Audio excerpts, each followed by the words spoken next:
Le projet de Florence, c'est la création d'un Fab Lab qui s'appelle le Machin Chouette. Il sera possible de suivre des ateliers et de la formation, ainsi que d'avoir de l'accompagnement pour la réalisation de ces projets. Bien, en fait, moi, l'idée du projet m'est venue parce que j'avais envie de créer un cercle des fermières 2.0, un espace créatif où c'est possible de briser l'isolement, de favoriser des maillages intergénérationnels, mais aussi de favoriser le partage d'expertise. C'est excellent, ça. En fait, ce que j'admire en fait du projet que tu essayes de mettre en place, c'est que ça a un côté communautaire qui va aider en fait la région de Saint-Jérôme puis aussi la région des Laurentides. Oui, bien, tu sais, moi, je trouve que justement, je suis une personne qui est authentique. Je suis à l'écoute vraiment de ma communauté. J'essaye, en tout cas. Fait que je pense que c'est un peu ce qui me représente comme entrepreneur. J'ai décidé de m'impliquer au parcours entrepreneurial pour bien m'outiller, mais aussi bien m'entourer pour être capable de concrétiser ce projet-là.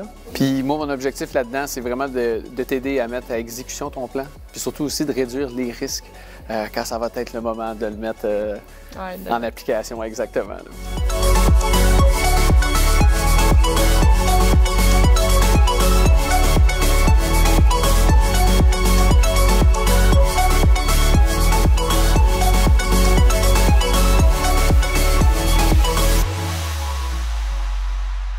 Je m'appelle Florence et permettez-moi de vous amener dans un voyage au cœur de ma passion.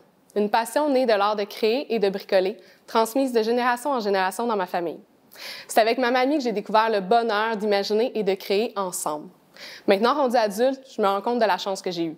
Qu'un bon nombre de personnes n'y ont pas accès à ces connaissances, veulent apprendre, veulent se découvrir des passions, mais veulent surtout briser leur isolement. C'est ainsi qu'est née mon idée.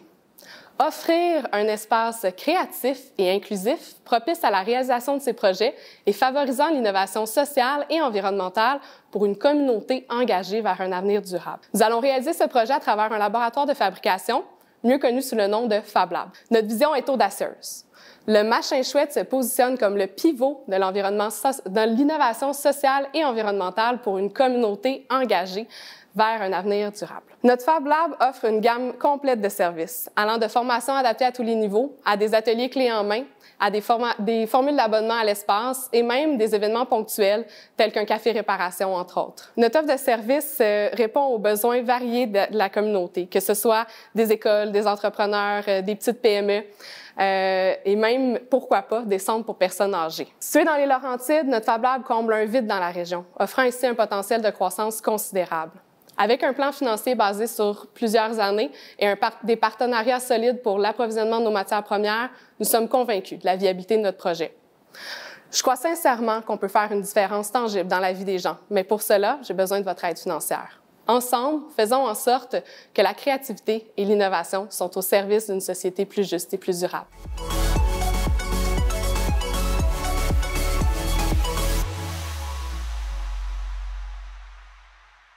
Donc, je veux dire que tu as fait un très bon pitch. Je tiens à insister, c'était très bien, bien ficelé, puis tu insistes beaucoup sur le besoin auquel tu réponds. Fait que c'est un très, très bon pitch. La question est au niveau de l'écosystème entrepreneurial. Tu sais, tu viens de te positionner un petit peu dans un écosystème.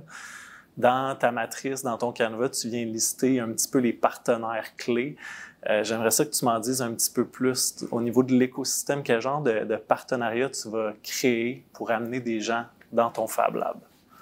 Bien, je vais en créer énormément. Là, j'ai déjà commencé beaucoup à réseauter depuis que j'ai la chance d'être dans le parcours. Je dirais que les partenaires clés au niveau de l'approvisionnement de nos matières premières, ça va être avec l'écocentre parce que l'idée, c'est vraiment d'utiliser des objets en fait, de revaloriser des objets qui sont peut-être moins jolis ou qui sont réutilisés, mais nous, on veut essayer de les utiliser puis de les transformer, de les réparer aussi.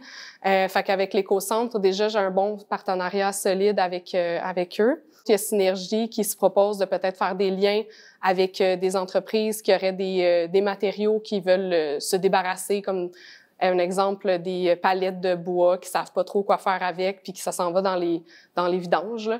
Ben nous, on pourrait être un réceptacle de ces matériaux-là pour les transformer, les revaloriser en quelque chose de nouveau, par exemple des bancs de parc ou autre chose. Donc ça, c'est au niveau des matériaux, mais au niveau social, je dirais que nous, ce qu'on souhaite, je parle de nous parce qu'on est plusieurs sur le projet, c'est un OBNL, donc on est déjà 4, mais je suis en train de recruter d'autres personnes.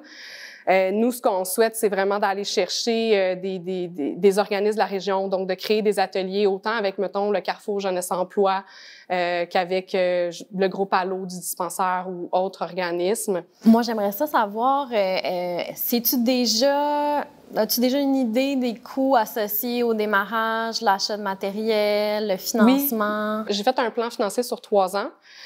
Puis ça démontre qu'à la 3e année, on est déjà rentable. Donc, on arrive déjà avec nos frais, puis à arriver à payer nos employés, puis aussi à rouler. Mais il nous faut quand même un argent de départ assez volumineux là, pour payer les machines, payer le local, puis tout ça. Fait que c'est autour de 200 000 pour les 3 premières années.